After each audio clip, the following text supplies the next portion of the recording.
absolute steadfastness, and undefiled godliness brings natural brotherly affection, kind charity, kind charity, kind charity, kind charity.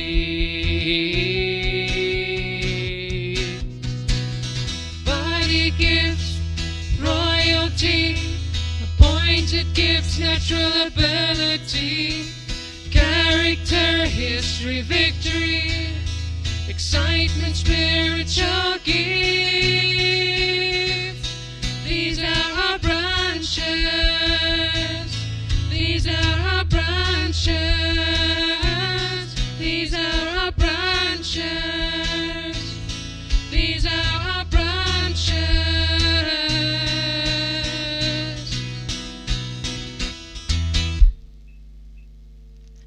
Welcome to Blaze Team Church. What a wonderful privilege to have you with us today. Our leadership wants to thank you and your family for taking the time to be with us. We want you to know that everything you will experience in this service is based on the Bible. If anything seems unfamiliar, we want you to feel free to talk to any of our leaders for clarity. Our main focus and goal is preparing believers for ministry.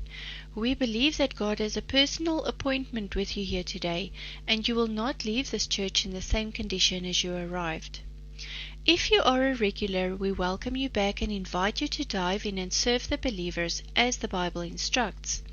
If you are new, just relax and enjoy the work God will do through us. We realize that everyone has cell phones and some have them for emergency contacts such as standby. However, if it is possible, we request that you either switch it off or to silent mode now. If you want to make contact with us or find out more about the church, you can talk to any leader of the church or make use of our website or any of our social media platforms. Thank you for being part of our celebration today. We want to encourage you to attend our weekly cell groups as well. Don't miss out on this gathering that will ensure that you are strengthened in this week to walk with God. Good morning. Hello, good morning. How are you guys? Are you guys well? Are you getting cold? It's not that cold, eh? Winter's nearly gone. I know there was a knock of spring this morning somewhere. You should have just listened. Then you would have known it's busy coming, eh? It's standing there at the door and it's knocking. It's just somebody needs to open. But it's nearly gone. But we love the winter, eh? Because winter is good for you. Even in your spiritual life, if you don't want to hear that, but I just want to tell you it's good for you. Welcome to each one of you. Welcome to also our online viewers. I hope you guys are ready to receive what God wants to do in your life this morning. I want you quickly to get up, go greet someone.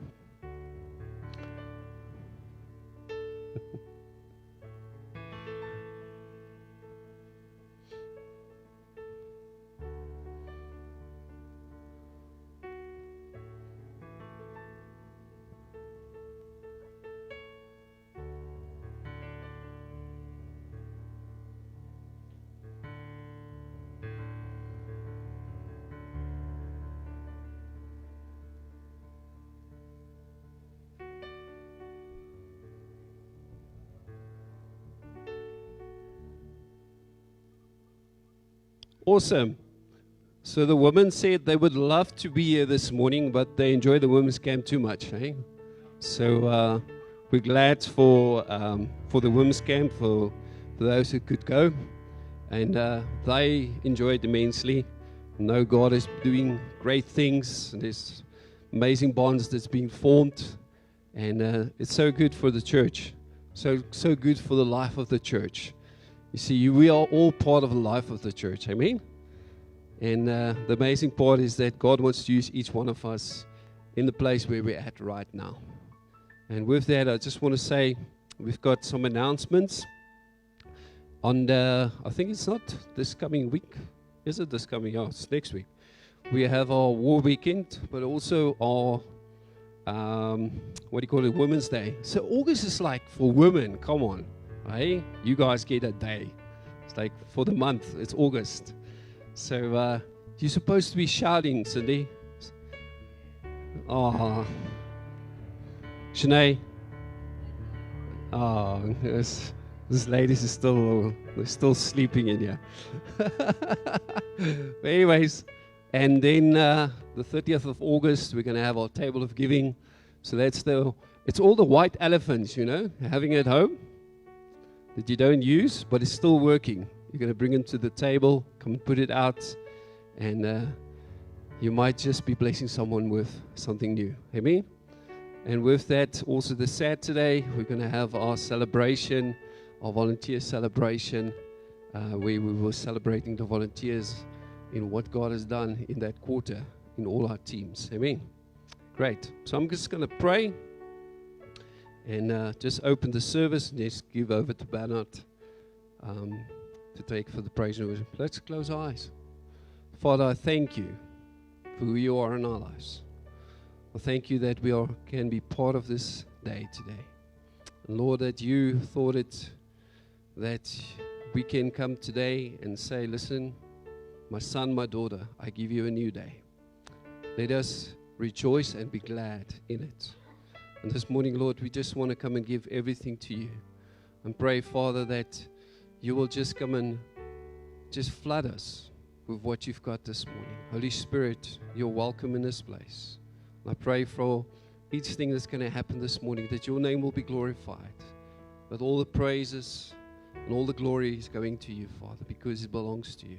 Amen. Well, thank you for that in Jesus' name. Amen. Thank you so much. Good morning, everybody. Let's stand up. Let's praise God, man. Are you guys excited about who God is? Are you excited about who God is? Can you hear me? I can't hear you.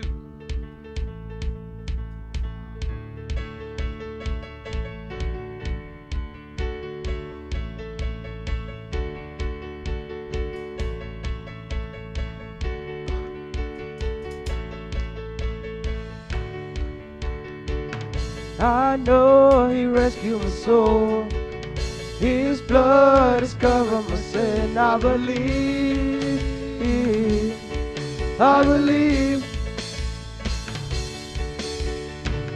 My shame is taken away. My pain is healed in His name. I believe.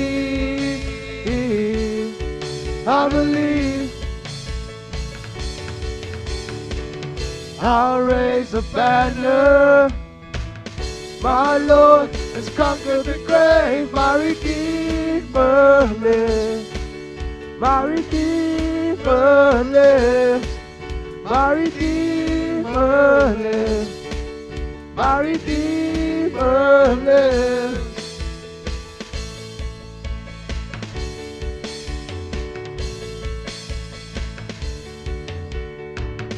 I know He rescued my soul. His blood has covered my sin. I believe.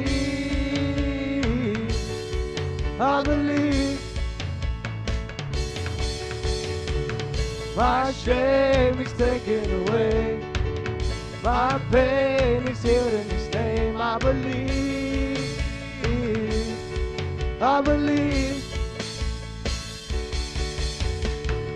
I'll raise a banner. My Lord has conquered the grave. My Redeemer lives.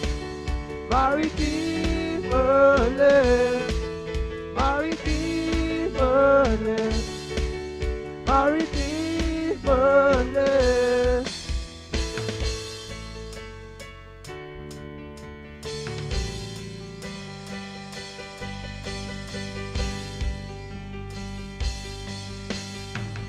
You lift my burdens, I'll rise with you. I'm dancing on this mountain top to see your kingdom come. My Redeemer lives. My Redeemer lives. My Redeemer lives. My Redeemer lives. My Redeemer lives. Redeemer lives. My Redeemer lives. My Redeemer lives. Amen. Are you excited about the Redeemer? Awesome. Good God. Our Redeemer. Declare goodness and grace over our lives, God. In Jesus' name.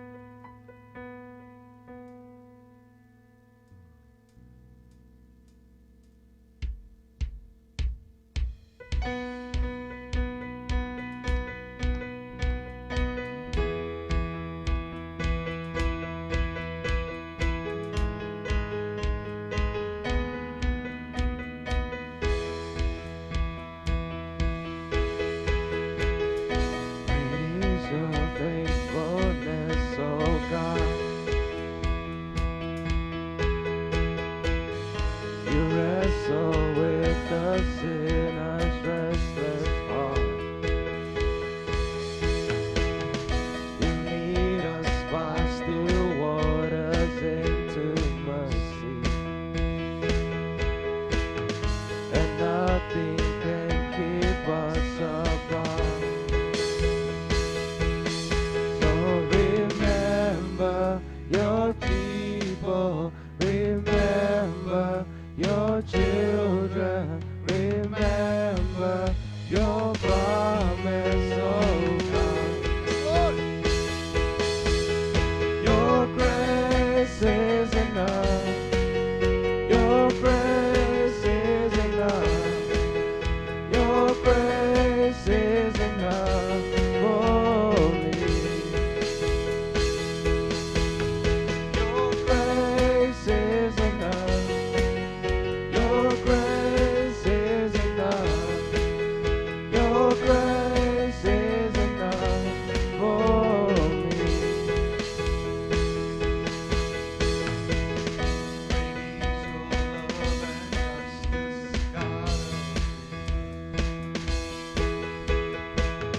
You use the weak to make the strong.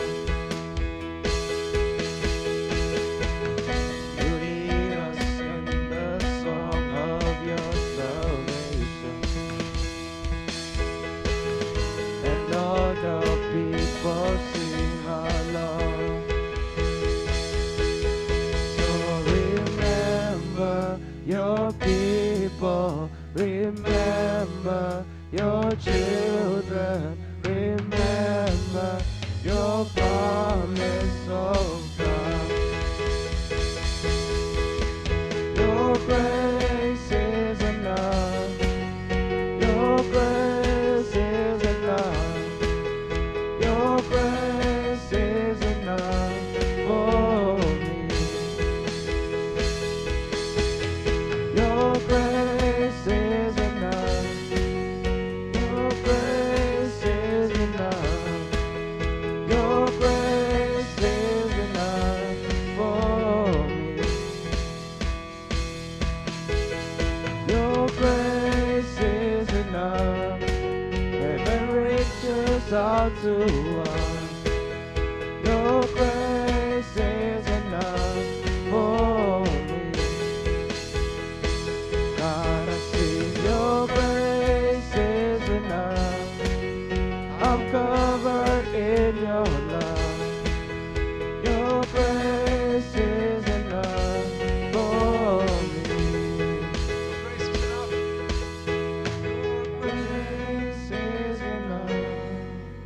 Your grace is enough. Your grace is enough for me. Come on, declare it. Do you believe it? Your Grace is enough. Your Grace is enough.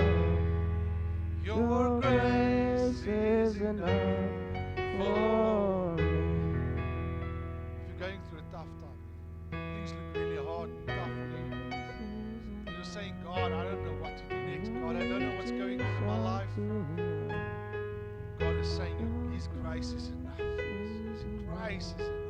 We need to believe that His grace will be sufficient to carry us through. To carry us through whatever we experience. Everything we're walking through. His grace is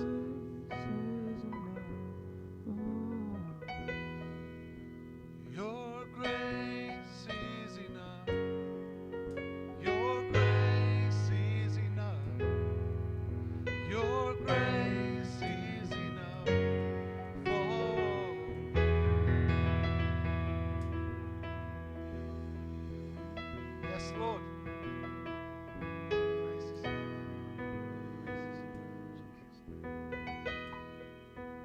This morning we want to make room for you. We want to make room for who you are and what you're doing in our lives, God.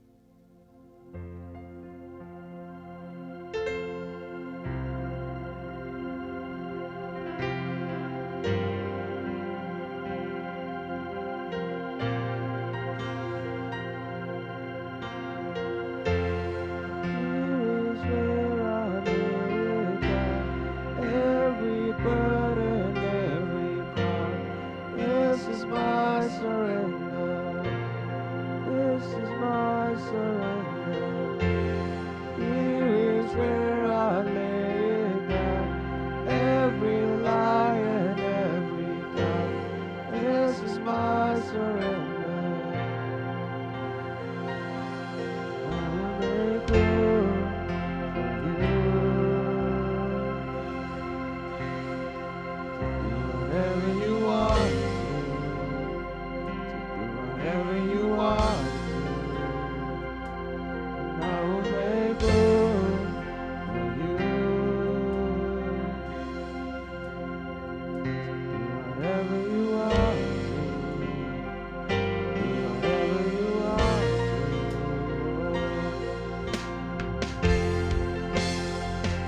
surrender with you, God.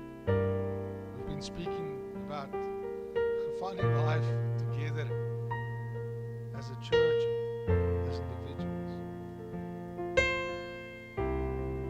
We've realized, God, we need to lay it down, God.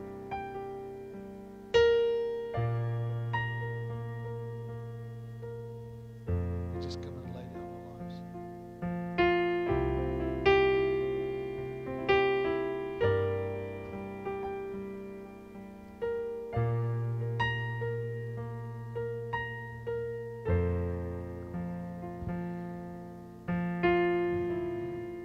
Yes, God.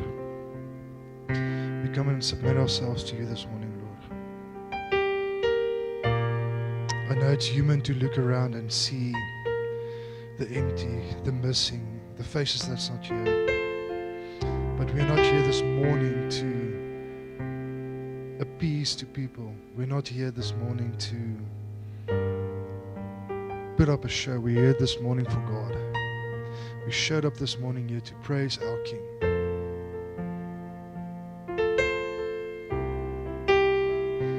God, I pray that that hearts will be open this morning, Lord. And I pray for minds to be focused on you this morning, Lord. We're going to go into our ministry time now, and I would like to encourage everyone that's here to go to someone this morning and pray with someone. We are enough people this morning to do that. So I'm going to give you guys a chance to just be with each other and pray with each other this morning. And the kids can also go out. Thank you.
going to ask Tinas to come to the front. He's going to lead the corporate prayer this morning.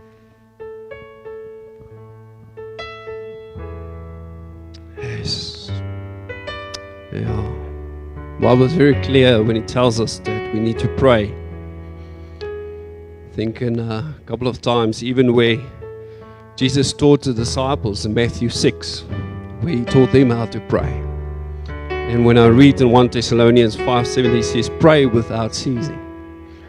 Many times, the reason we don't see the work of God, or see the hand of God, is because we stop praying. It's our conversation that we have with God, our relationship that we have with God. And you will see we've got this prayers and praises wall, and I believe most of you already have a prayer on that wall. But I also want to encourage you this morning, if God has answered your prayer, come and write a ticket.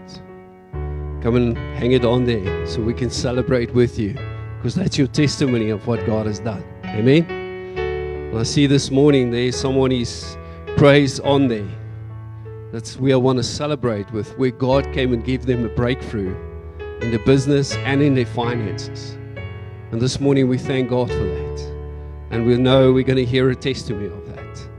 You see, because the important part for us is to praise the church together, but also there at your home, we also need to pray. Because it's a constant thing, it's a lifestyle that we are living, a life of prayer. Amen? And this morning, as I went through the wall there, I see there's some people that's asked for prayers for people that are sick. They say, for I specifically feel that we need to pray for those that have disease in their bodies, because those are the prayers there is. There's people that ask for back pain, and there's people that ask for some joints and stuff like that. And I feel we need to pray this morning for people who's got aches in their bodies, diseases in their bodies, and so I feel we need to pray for that this morning. Then I also feel that we need to pray for people that is looking. You might be sitting here this morning and you know of people that is looking for a job. People that's waiting, for that call. Say, listen, you got the job. We received your CV. Come in for an interview. I want to pray for those people this morning as well. And then lastly, that I want to pray for is for the international church, where God is just busy working. And there's a lot of things that He's working in the churches. And if I say international church, I'm talking about the whole of South Africa, but also the whole world. And I want to pray for that specifically this morning. So I'm going to ask you to stand with me, because we're going to pray now corporately. And the first thing we're going to pray for is for the sick, those who's got aches in their bodies. And then after that, I'm going to ask Elmarie to pray for us for that, because I know God has done something wonderful in her life as well, and she's still going to testify about that as well. Let's pray.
After the accident, Lord, I just want to ask you to touch my body and make it heal completely. Lord, I want to pray for everyone sitting here who's got backaches, joint pains, diseases in their body. Lord, I'm asking you to touch them, Lord, and heal them. There's no one like you, Lord. I know asking you to touch them and heal them and protect them, Lord. I pray in Jesus' name. Amen. Amen. Okay, we're going to pray now for those that is looking for a job, those that are waiting on God. Let's pray for them.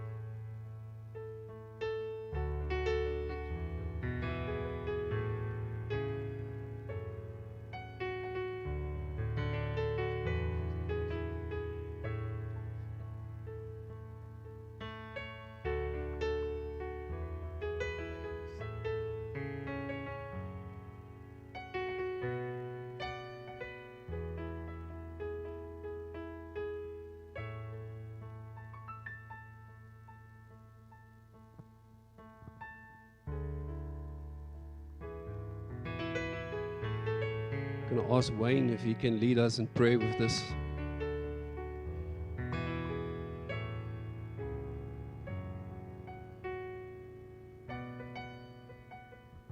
Heavenly Father, I want to pray for those people that's stuck in the middle of pain and discouragement, not knowing where the next food is going to come up on the table. Heavenly Father, I want to pray that you encourage them, light a fire in their souls so that they know they can be still and look to you and move forward. Heavenly Father, I want to pray for opportunities.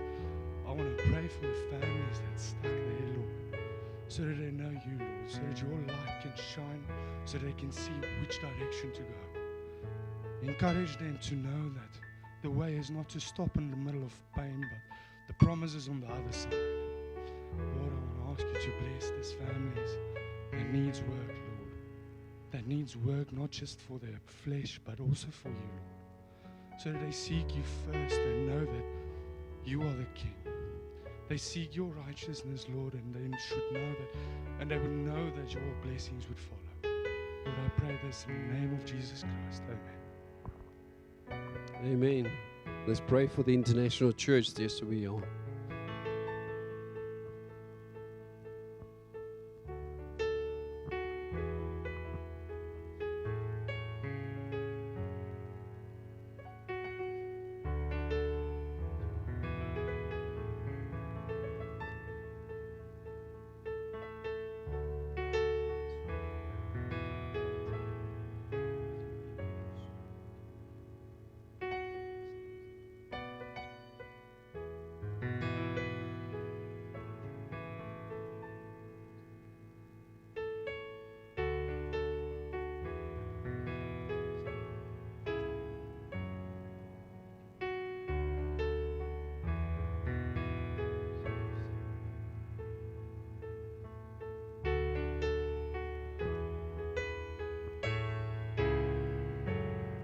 I'm going to ask Bernard to lead us in this prayer. Yes. Yes, God, we just want to bring the international church before you. Every church out there, God, is thriving or struggling. In Jesus' name. We know, God, that you are with us. And that this kingdom is yours and this church is yours. It doesn't belong to me. It's not my possession, God, it's yours. Neither does it belong to any elder out there, God. God, give wisdom to your elders to lead the churches as you show them to lead in Jesus' name. Pray for wisdom, for understanding, clarity, God, about what they're supposed to be doing, God. Give them direction in what they're approaching in their churches all over the world, God. Whatever it is they're doing, God. God, I pray that you will open up their hearts for ministry outside of their churches in Jesus' name. That lives will be touched and changed that's not in their churches in Jesus' name. That you wake up your people to do the perfect work, God, that you set for them to do in Jesus' name.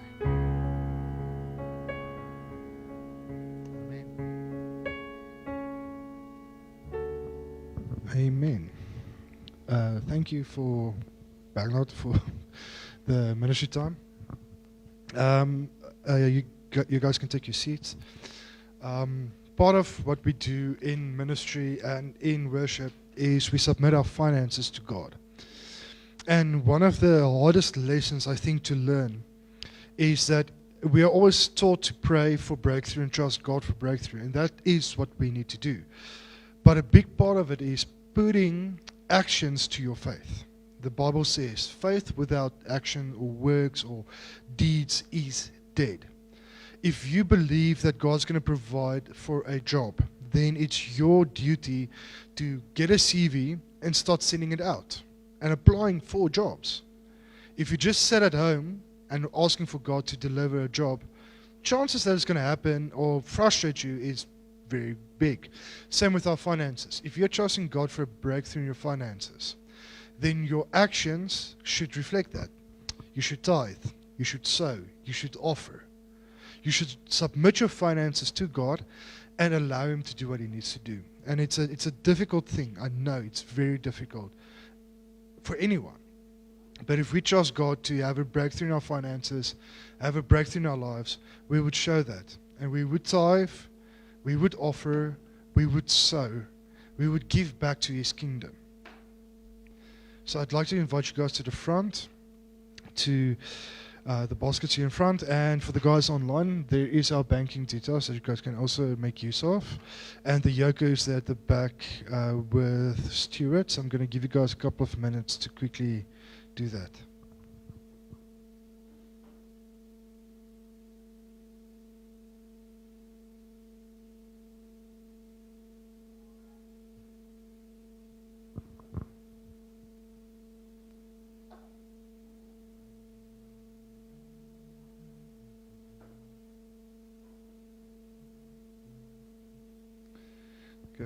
Let's close our eyes and pray for our finances. God, thank you for the breakthroughs that will come, Lord. I know we are trusting you now for what's to come. And whatever people has given to your kingdom now, Lord, is that we are trusting together for the harvest to come, Lord. And I pray that you will be a bountiful harvest in people's lives. Lord, I pray that you will bring through the breakthroughs that people are trusting for. And I pray that you would bless their finances. Amen. I'd like to invite Bernard to the front. He's going to preach for us this morning. He's the lucky one to start off the new month's theme for us, a life through wisdom, wise living. I'd like to pray for our sermon. God, thank you for the word that you've given to us this morning. I thank you for what you've put on Bernard's heart this morning, Lord. And I know that whatever you've put on his heart, how difficult or easy it might be to digest, Lord. I know it's in season and it's what we need to hear this morning. And I pray that people's attention would be on the word this morning. And I pray that it would focus and take in what you've given us this morning. Amen. What's up? Thanks. Yeah. It feels like one of my first sermons today.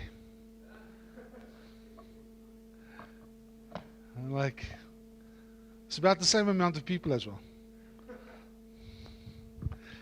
God has been talking to me about preaching and a lot of new stuff that He wants me to apply, and so I am attempting to be as obedient as humanly possible in doing what is in front of me to do. So thank you for taking this ride with me. Amen? Are you guys here? So we can... I'm just opening up my sermon notes. Okay, brilliant. I don't know what happened there. So life through wise living. This month we're going to talk about finding life through wisdom. Okay, and we've been taking this ride this whole year long where we said finding life through different things. Do you remember all of them? I hope you remember some of them. And living life through wise living is bringing us to a place where we're saying we want to have wisdom in how we live this life. Amen? So this is the powerful thing, is this wise living God wants us to give us. We have to attain that by being wise. Amen? I know so many Christians that know that there's the knowledge of Christianity, but they're not wise in how they live it. Okay? the primary difference between wisdom and knowledge is that wisdom is the application of knowledge. You know how to apply the knowledge you have. So a lot of people have knowledge of Christianity, but they don't know how to apply that in their daily lives. And that becomes a crisis because the Word of God is clear that God wants us to be wise. So we're going to take 4 things we're going to talk about. We're going to talk about these 4 things. Wisdom is trusting God, number 1. Okay? If you don't trust God, you're going to have a problem. Okay? Wisdom is trusting God above all. Secondly, wisdom is considering your walk. How you walk with God is what's important. The third thing is, wisdom is using the times you have. And number 4 is, wisdom is found in godly counsel. Okay, so there's 4 things we're going to look at this morning that's going to change the way you think about your Christian life. And all of them is rooted in wisdom. You have to have wisdom. And if you want to know, a lot of people say, I want to be wise. This is how you're wise. If you use these 4 things, you'll become wise. Okay. Easy enough. All right, so let's take a look at the first one. The first one is, we can read all of them basically. So, the one I've got here is the one with the whole, not wisdom is trusting God. Go back. Yeah, that's the one. Okay. If you have your Bible, you can open it up with me. We're going to take a look at that scripture because that's what we're talking about today.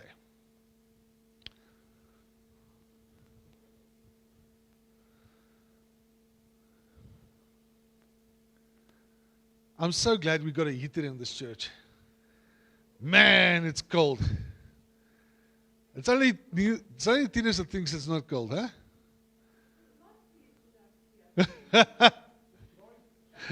It's braai weer. Yeah. Yes. Okay, are we there? Proverbs 3 verse 5 to 8. It reads as follows. Now I'm reading from the ESV. It says, trust in the Lord with all your heart. And lean not on your own understanding. See, that's the first thing. If you trust God, you lean on His understanding and not on yours. What is understanding? It's what you know about stuff. Now, right. So, in all your ways, acknowledge Him, and He will make straight your paths. Be not wise in your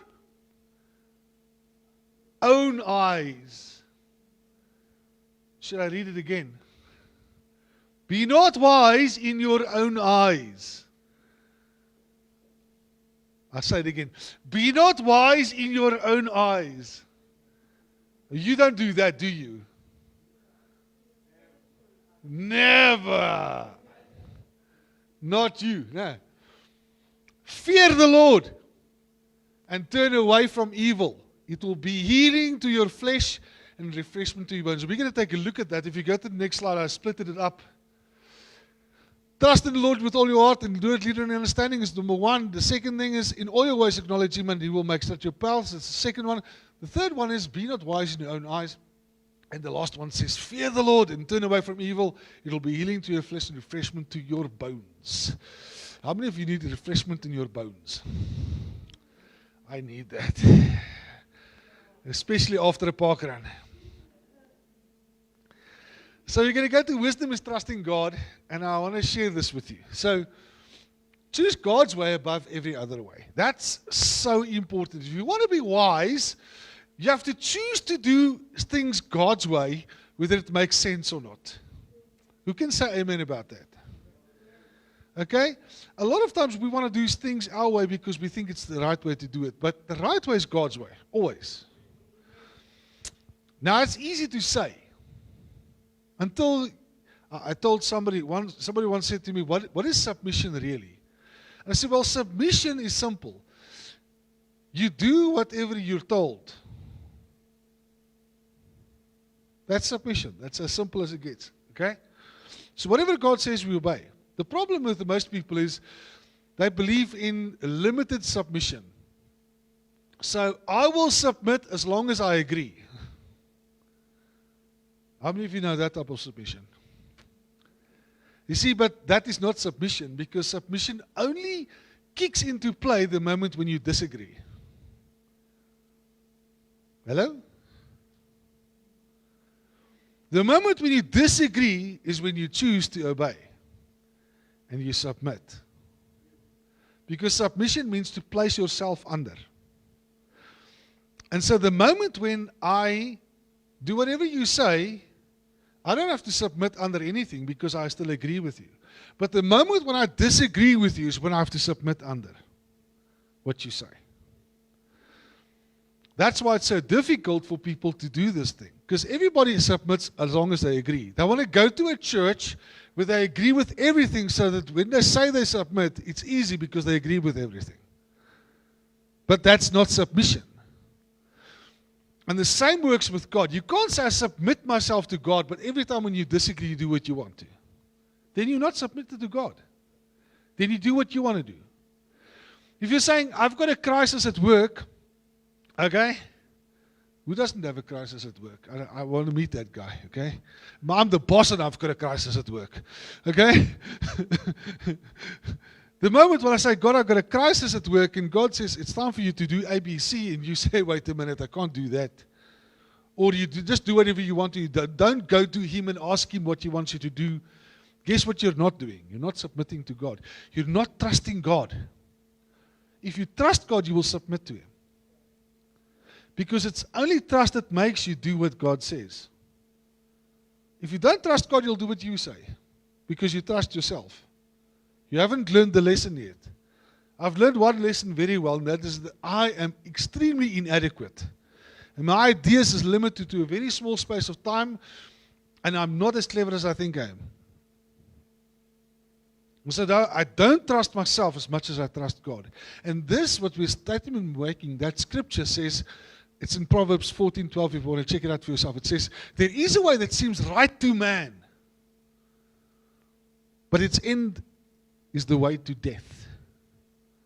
You see, that's the thing about seeking, trusting God. Is saying, God, if I look at the ways, the most simplest one look like this one, and God says, no, you're going to go left. Then you trust God and you go left.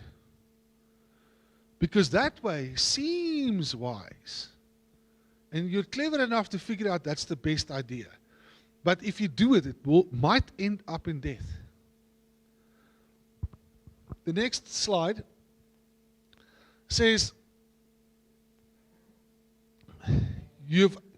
something went wrong. The second one is guard your heart. Now, a lot of people that misunderstand this. They say, I guard my heart against people that hurt me. Amen? The Bible never says that. The Bible never tells you to guard your heart against people that hurt you. How many of you have been hurt by people? Okay, just all of us. Okay, yeah. So, the Bible never instructs us to guard ourselves against people that hurt us. Let's read. My son, pay attention to my words and be willing to learn. Are you willing to learn? Yes, no, you were willing? Willing? All right, if you're willing, good. Open your ears to my sayings. Do not let them escape from your sight. Keep them in the center of your heart. And then it says, for they are life to those who find them, and healing and health to their flesh. Watch over your heart with all diligence, for from it is the springs of life. You see, you have to guard your heart because there's stuff coming out of your heart. And guarding your heart means protecting what you allow into it. Not who you allow to hurt it, but what you allow to have in it. See, when people break your heart, something comes out that's not supposed to be inside there. Your heart is going to be broken many times in your life. There's nothing you can do about it. What you can do is you can make sure there's stuff inside your heart that when your heart breaks, it'll be healing to your flesh. You've got to make sure you protect your heart from disease and from infection, from hatred, from stupidity. So that when your heart chooses, because a lot of times our heart chooses what we do. We don't choose here, we choose here. And the moment when you choose from a deceptive heart, you're going to cause a lot of problems. Because you didn't protect your heart. You protect your heart by making sure what is in it. What do you believe here? What is it that you... we always say that the heart is the seat of the emotions. It's the foundation of what creates your emotions. You can't change your emotions. You're always going to have emotions. But you can change the foundation of those emotions by putting into it, as the Word of God says, God's words and God's sayings. When we trust God, we put His words in our heart. So that when we have to respond from our emotions, it's seated in something that will not cause destruction. And so many people think they're wise in their own eyes, but the moment when they respond is stupidity. Because they're clever. But God's word is not in their hearts. They're not protecting that word. And that's how you protect your heart. So guard your heart. The next one is, there is something called the Dunning-Kruger effect. I don't know if you know this. I'm going to read it what it says there. It says the Dunning-Kruger effect effect is a cognitive bias, own view, where people with low ability or limited knowledge in a specific domain greatly overestimate their competence. So it was born by because somebody did something really stupid and they evaluated him. So what he did was, he learned in school, if you write on a piece of paper with lemon juice, it's invisible. But the moment when you heat it up, the writing comes out. All of you have done that now. Yeah, all of you. Okay. So this dude looked at it and he said, this is amazing. And he poured lemon juice over his face, burned his eyes, and then he walked into the first bank with a gun and he said, put all the money in the bag, no mask on, anything, because nobody can see me. Okay? No one can see me, I've got lemon juice on. Yeah, because when he was at home, he had a camera and he took a photo of himself to make sure it works. And the photo came out blank. I don't know what stupid thing he did to make that happen. But he saw the blank photo, he's like, I'm convinced. Proof is in the pudding, isn't it? Walked into the first bank, robbed them of all the money there. They gave him all the money. Like, why is he not wearing a mask or anything? Well, after he's out, they call the police. While the police is on their way, they goes to the next bank, he robs them as well. Goes home, celebrates, buys stuff, you know. Later that evening, they drive straight to his house. You know, they officially recognized him. Stepped into his house, and he was astonished. How did you know it was me? I had the lemon juice on. And he became the experiment that made psychologists, that Dunning-Kruger effect, found that it works. And it simply says this. You can be too stupid to know that you're wrong. The same knowledge you need to know that you're right. If you lack that knowledge, you think you're right. They call it the fool's hill. People learn something about something. It's on TikTok all the day. Okay. Check out TikTok. How many people is on TikTok? They think they know everything about everything. And they spew out all that garbage. And you're like, this guy's a moron. Because you know that's not how it works. But he's convinced because he knows 2% of the subject. And suddenly he thinks he's an expert. Why does the whole world not just do that? And we see it with children. I mean, people like Joshua, we should make them president now. Why they know everything, you know? Because later on they can realize, oh, they know everything. And then, you know, you can't make them president anymore. And that's the Dunning-Kruger effect. And so the problem is with Christians is that we think we know. Because we read some of the Bible. And we read stuff. And then we're like, that guy should just do this, man. What's wrong with him? That guy should just do that, man. You can see it in the Bible. It's in the Bible. You see, we think we're clever. But it's not as simple as we think it is because we don't see God's ways. And we have to trust God that what He's doing is the right thing to do. You're like, God, why can't I start working? What's the holdup, God? Let it happen. Let it happen. And God's like, hey, calm down, man. You're too stupid to realize this is not good for you. And we want to still convince God because we think if we convince God that He solves the problem the way we want it, everything will be better. But it's the wrong way.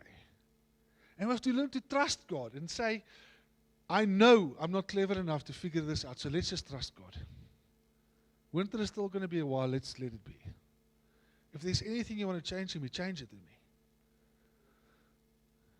And so that scripture below says, trust in the Lord with all your heart and do not lean on your own understanding. The problem is, what that guy did is he took a photo of himself to prove that his theory worked, and it didn't work. But the way he tested, he was not clever enough to test it the right way. And that's the second problem we have. Because if you don't trust God, you test your theory and it seems like it's working. But it's still a lie.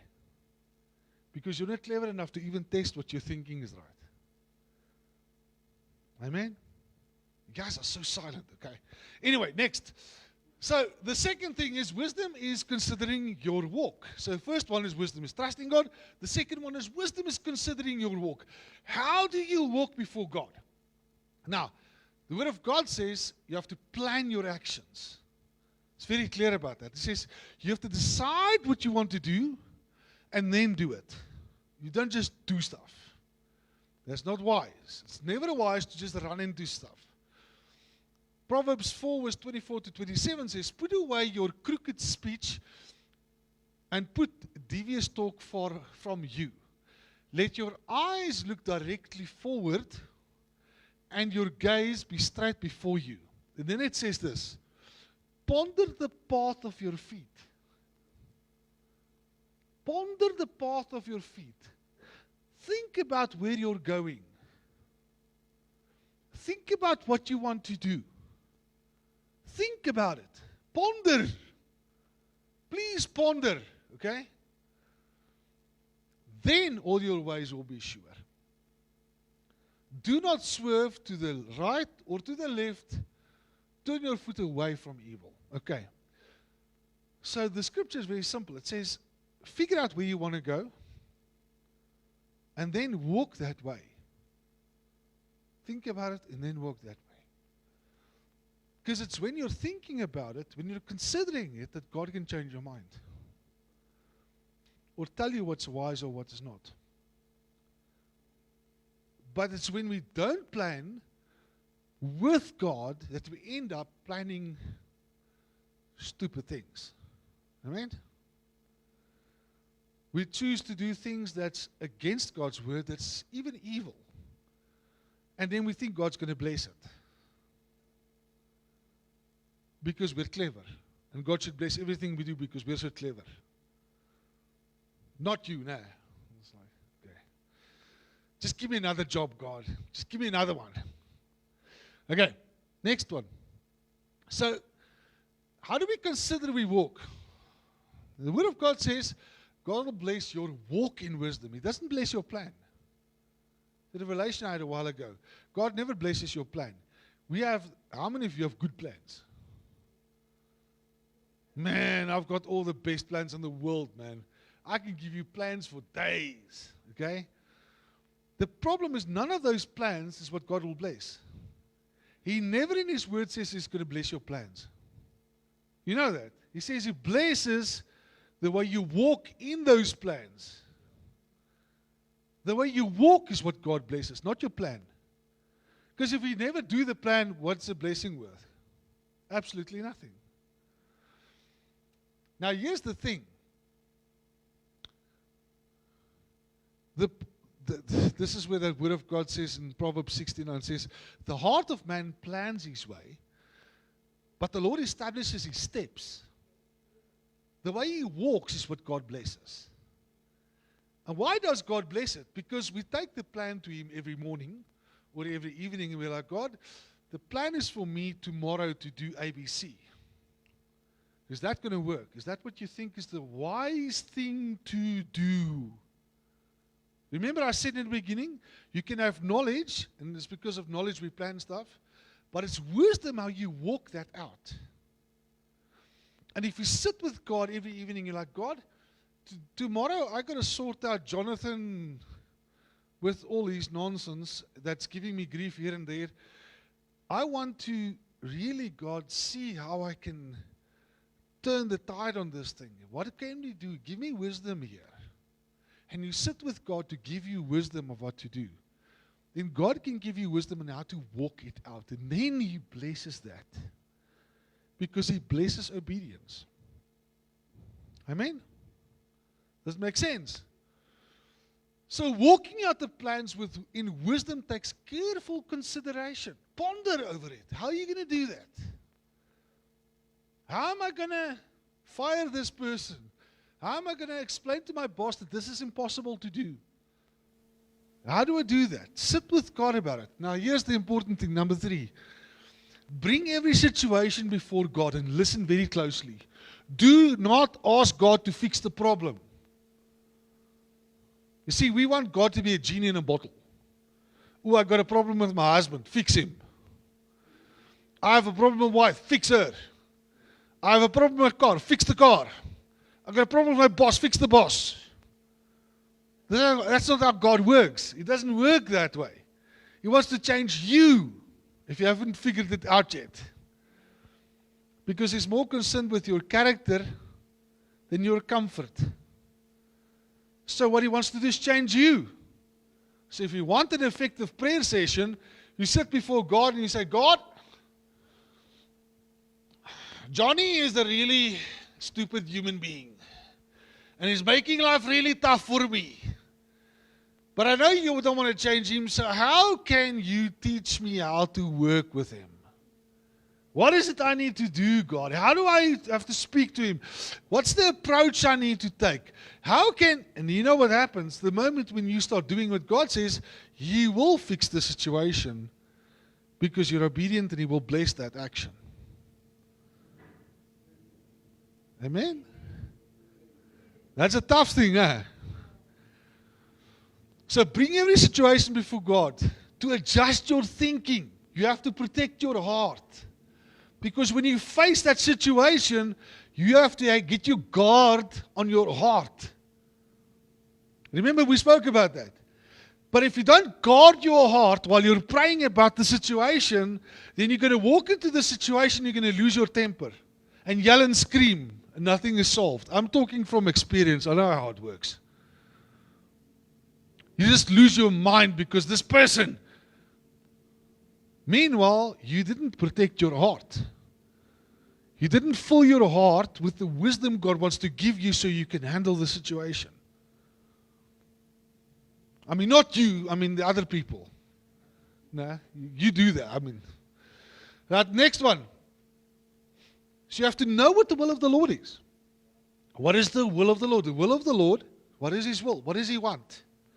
What does God want you to do? Ephesians 5:17 says, therefore do not be foolish. How many of you want to be foolish? No one. Why are you then? Therefore do not be foolish, but understand what the will of the Lord is. You see, the moment when you forget what God is busy with, you become foolish. You see, you think you're clever because you want to figure out the way out of the mess. And God wants to take you through the mess because He wants to change your thinking. And you think surpassing the problem is going to fix my problem, but God is saying you're foolish because He's going to bring you back there until He changes your thinking. Hello? Is it amen? Aina? Where are we at?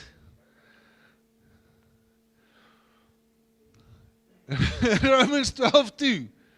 You all know this scripture. Do not be conformed to this world, but be transformed by the renewal of your mind. That by testing you may discern what is How do you test what the will of the Lord is? You sit with Him about the situation and say, God, what is it you want me to do? That's how you test it. And then the next day you do it and you see how God's will plays out. But we have too many Christians that have never tested the will of God because they are running into stuff like fools. I mean, it's not you guys. But there is fools out there. No? Let's learn from them. Okay? All right. Then we have the next one. And that's the third one. The first one was trusting God. Second one is consider your ways. The third one is wisdom is reading the times. Now, this is a powerful thing if you get it. So I'm going to make sure you get it. The Bible says you have to use your time wisely. We all have the same amount of time, but we've got to use it wisely. You have to use it with wisdom. Okay, do you think somebody with knowledge can use it well? No, you need wisdom. You need wisdom to use time well. You see, every fool wakes up in the morning and he thinks he's in control of his time. But he's not. Because you need a lot of wisdom. Now listen to what the Bible says in Ephesians 5, 13 to 17. It says, look carefully then how you walk. You know what careful means? You know what careful is? It's how you treat your wife when she's going through a tough time. That's careful. When she says to you, does this jean make me look fat? Then you're careful. You're like, let's be wise. Not just what Jaco would say, be wise. Jaco says the wrong thing every time. He's just not getting it, okay? But you need to be wise, Huh? Sure, body doesn't work. No, it doesn't work there. You got to be wise. And so if you're not careful, you're going to do exactly what you're not supposed to do. It says, but look carefully then how you walk, because when you spend time with God in prayer, the next day you've got to walk that out. And then you've got to say, you've got to be not as unwise, but as wise. So God, I want to walk out what you've told me to do, but I want to do it with wisdom. I don't know if you do it, but I've done it a lot where God says, okay, you need to calm down and not be so aggressive. And then I'm too timid. And then God's like, you were too timid. I'm like, I'm not being aggressive. Then God's like, yeah, but you can't be timid either. You've got to be careful in how you walk it out. You've got to make sure you get it right, because it's not easy. Then it says, making the best of the time. Now this is the interesting part. How do you make best of the time? It's by utilizing every minute correctly. By wasting none of it. And then it says, because the days are evil. Therefore, do not be foolish, but understand what the will of the Lord is, that you will use the time well. You see, the problem is the part just after using the time well, it says, because the days are evil. Every minute is filled with evil. And the primary thing evil does is distract you. And how many of you know a lot of busy Christians? They're so busy. They can't pray because they're so busy. They can't spend time reading the Bible because they're too busy. They can't exercise because they're too busy. I'm telling you now, they're fools. You know some of them, out there. And I'm telling you, they're fools. Because you have to be wise when you use your time. Scrolling through TikTok for 7 hours a day is a waste of time. Watching your series on whatever you're watching, but not spending time in the Word of God is foolish. Spending time reading novels, but not spending time with your wife is stupid. Taking the time to fiddle with stuff in the garage and not spend time with your sons is foolish. spending so much time with the house and everything you want to do that you never get to church is foolish. You've got to get it right. It takes wisdom. Everybody doesn't get this right. You've got to be wise. Otherwise, your time is going to be stolen. And it's the one thing you have only one of every day. You lose it every day. You're going to have less every day. You're going to have less time. So the next one says, do not be reckless or careless. And this is a critical thing for using your time wisely. One who is wise is cautious and turns away from evil. But a fool is reckless and careless. Because busy lives is evil stealing your time. You don't have to be so busy. I don't know what you're so busy. Why? Why are you trying to make everybody think you're so busy? Because how busy you are is never going to be measured. God's not going to get to you. He's like, oh, dude, you were busy. I can see you're busy, man. You're a busy guy, huh? Oh, well done. Here's a crown for your busyness. God's not going to give you a crown for being busy. He's going to give you a crown for what you did good. He's going to reward you for what you did good. And if you make time for doing good, you're going to see a reward.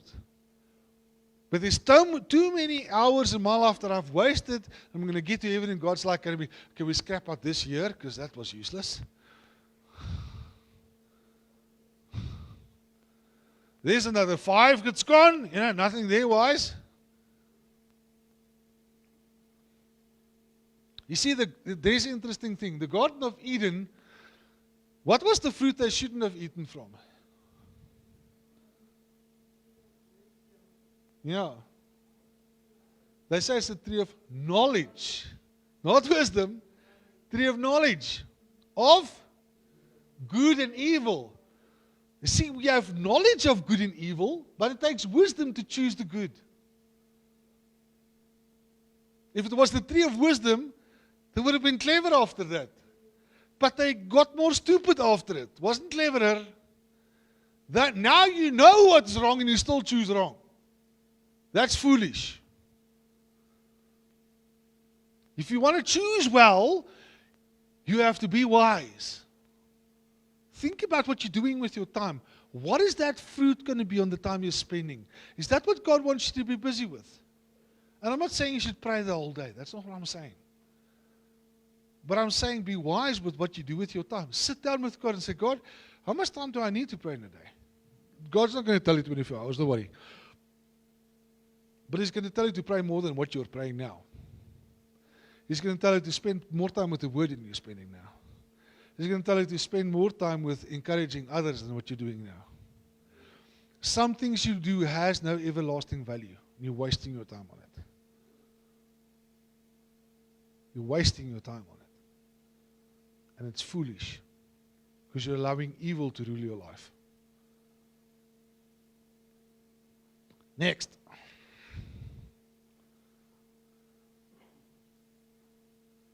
Wisdom is seizing opportunities. Part of taking the time serious is seizing opportunities. There's times and seasons where God wants to bless you, and you're missing the blessing because you're not in time, because you're not expecting something to happen.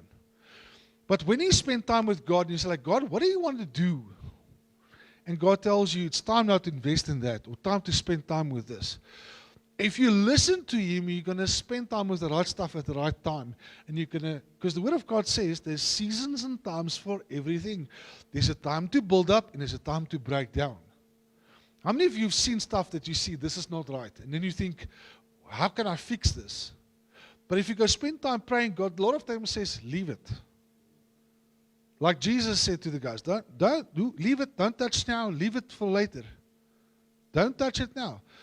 Jesus, when He was standing on the beach and they were catching the fish and they couldn't catch anything, He was standing there for a very long time. He allowed them to struggle for a long time until the season came and He said, hey, throw your net on the other side. And immediately they found, I'm telling you, if they threw the nets over before that, it wouldn't have worked. And that's what we forget. We need to get God's timing right. Sometimes we run ahead of God and there's no blessing. We do things that we know God wants us to do, but not at the time He wants us to do. We run ahead of it, and then we don't see the blessing. We're like, but God, I did this, and I did that, and I did this, and I did that. And God's like, yeah, and I wasn't there because you were running ahead of time. I didn't give you the okay to do it now. Other times we're too slow. God says, now is the time, now is the time. Invest in that, do this, do that. And then you don't do it, you're like reluctant. And then eventually you start acting, and then God says, it's too late. Waste your money, waste your time. It's too late, it's not the right time. Wisdom is knowing when to do it. There's things you can speak into people's lives at certain times, not before and not after. Have wisdom with your children. There's some things in your children's life you can't address at all times. There's a season when you can address it, and there's a season when the time is done. And you have to allow God to tell you when is the right season to address what. What is the right time? God, can I address this in that person's life? Pray with Him. God, what should I address in this person's life? When should I speak this in their lives? When is the season, God, where you're going to deliver them that I have to help? Galatians 6:10 says, so then, as we have opportunity, because there's an opportunity, let us do good to everyone, and especially to those who are of household of faith. Wait for the opportunity. Look for it. When you spend time in prayer, like, God, when's the time? When's the time, God? Tell me when the time is. Invest. Spend time. Build up. In the right opportunity. There's opportunities you will have that you're missing. And those with patience will invest in those opportunities at the right time, and they will see the fruit of it.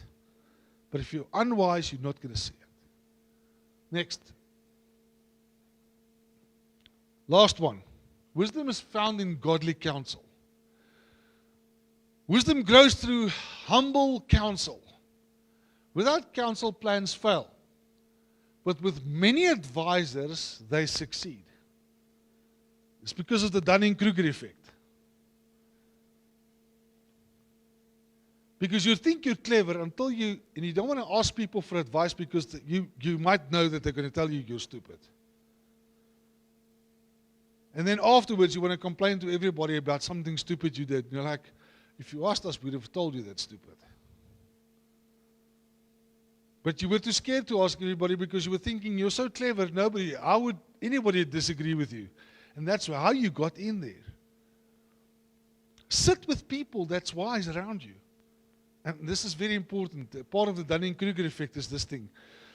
Most people ask the wrong people if it's a clever idea because they ask all the people that knows exactly what they know, and therefore they end up with the same result. You can't ask people to know exactly what you know if this is a good plan. You should ask people that know more than you if it's a good plan.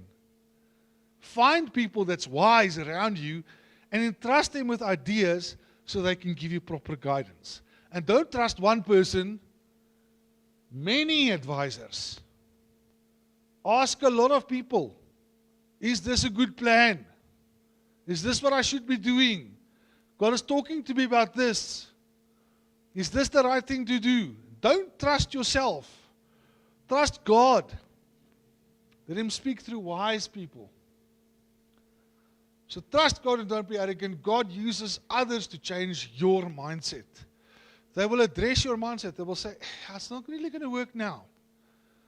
I've said this a few times. I had friends that wanted to move to Cape Town. And they came to us for advice. Well, I thought they were asking for advice. Don't know if they really did. They were just probably saying. And they told me this is what they feel God's telling them to do. And I told them, I don't disagree with what you heard from God, but I'm disagreeing with your timing. I think your timing is off. And they said to me, no, it must be now. I said, okay, why must it be now? I said, now, because of this and that worldly situation. And I'm like, you should never time yourself on worldly situations. You wait on God. When God moves you into place, everything will be confirmed and you can move, no problem. But if you do it beforehand, you're going to jump ahead of the gun and there's not going to be no blessing. Don't do it now. They didn't listen to me and it didn't work out well. Not because I was clever, I just saw something they didn't see. That's all.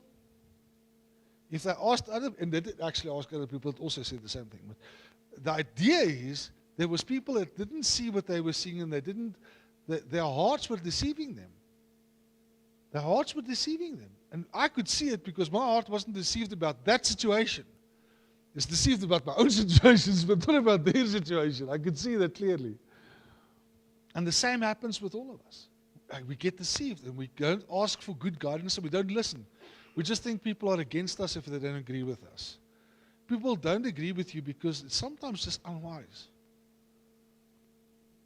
Next. So all counsel is not wise counsel. Without counsel, plans fail, but with many advisors, they succeed. So be accountable. Very important. Criticism can be helpful. I've had many people come to me with bad criticism. And I always sit down with criticism. I've made a point of that. See, I've become wise enough to know that all criticism does have a level of truth to it. And I don't know if God wants to address something in my life because of it. So I can give you a book of all the criticism I've had in my life. I've got plenty. The first thing I do is, I don't let it get into my heart. You see, because you've got to guard your heart against criticism. Always guard your heart. Okay? Don't let it ruin what God has placed in your heart. When criticism comes, don't take it into your heart. Take it into your head. Think about it, but do not take it into your heart. Only take into your heart what God says in His Word. That's what He says. The second thing I do is I go to God with it. I tell that person, I'll think about it, I'll talk about it, I'll consider it. Always. I never tell somebody, nonsense. Never, ever. Because I don't know if it's good counsel. It might be good counsel and I'm too stupid to see it. Amen? Amen? Amen? Yeah. Always consider it. Don't just throw it away, but don't take it into your heart either. And then I go to God. That evening, I go to God. I'm like, God, is there something in my heart that needs to change here? Is there something you want to address in my life? Honestly, openly, if there's something about this that carries truth, I want you to root it out. I want you to fix it. And I pray about that for about a week before I ever return any comment on that. I rarely give comment on that, but I go to God every time. I spend serious time about that, considering my ways. See, you have to consider your ways. And when I do that, after weeks of prayer, God's busy talking to you. God is either going to say, no, don't worry about it. Let it be, let it go, forgive, or whatever. Or He's going to say, yeah, there is something I want to change in your life. And I must say, most of the times, even with people that said a bunch of hogwash, God said, I want to address something in your life. That's got to do with the small piece of truth that's in that statement. Because God always looks for the opportunity to address your life. And if you listen, you can change and become wise. Next.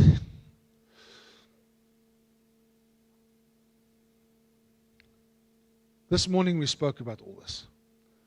Life through wise living is wisdom, trusting God, above your own ideas, above all your own ideas. You trust God, you guard your heart, put His word in your heart. Number 2, considering your walk, thinking about where you're walking to. What are you supposed to be doing? What are you busy with? What did you plan? How are you going to execute the plan you've got in your head? You know you've got to do something, but you're not sure. Sit with God about that before you act. And then walk it out carefully, carefully. Number 3 is using the time as well. Don't waste your time. Don't let evil overcome your time.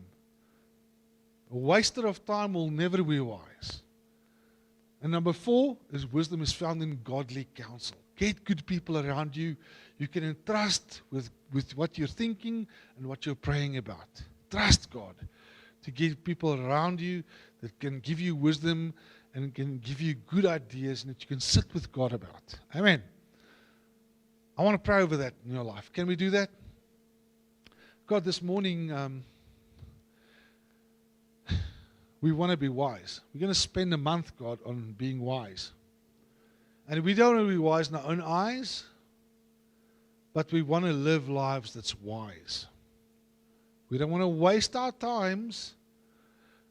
We don't want to be inconsiderate of our walk. We want to trust you. And we want to have good godly counsel around us. Help us to form these in this month. Help us to get these things in place so that we can start living lives with wisdom, Lord. We're trusting you for that. Your word says, if we need wisdom, we have to ask it from you. And therefore this morning we ask of you wisdom, God, in Jesus' name. We're trusting you to fill us with enough wisdom that we'll be able to walk wisely in this world, in Jesus' name. Amen.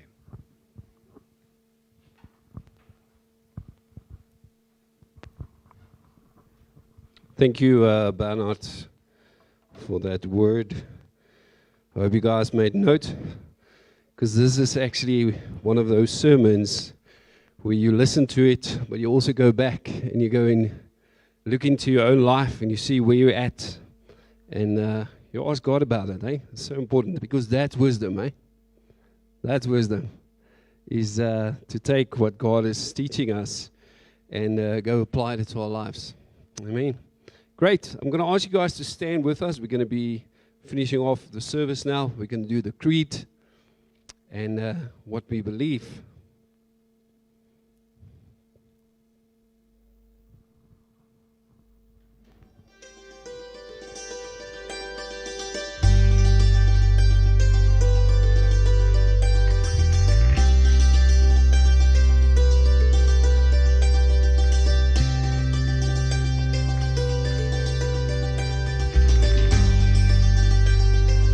I believe in God the Father, Almighty Maker of heaven and Maker of earth, and in Jesus Christ, His only begotten Son, the Lord.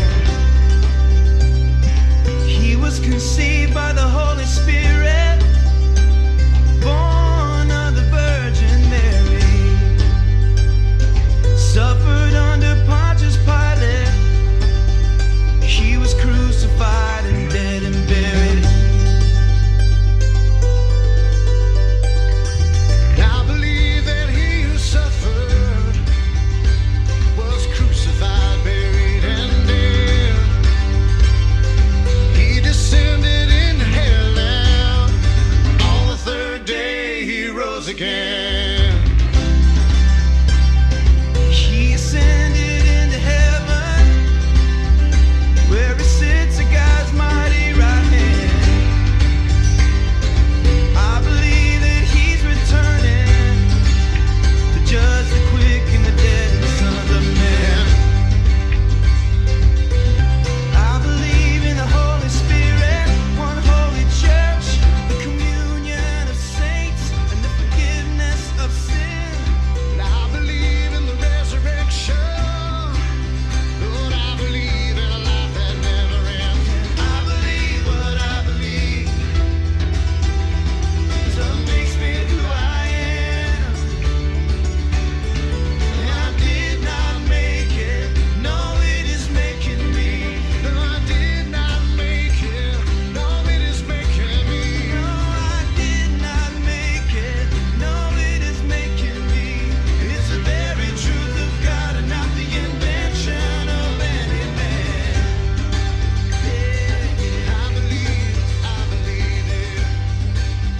I believe, and I believe it.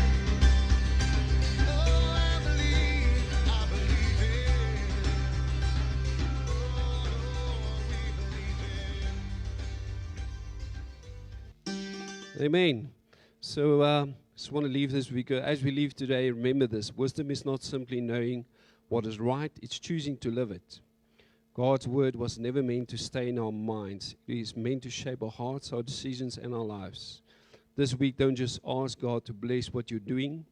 Ask Him to guide you what you should be doing. Walk closely with Him, love others well, and trust Him in every step.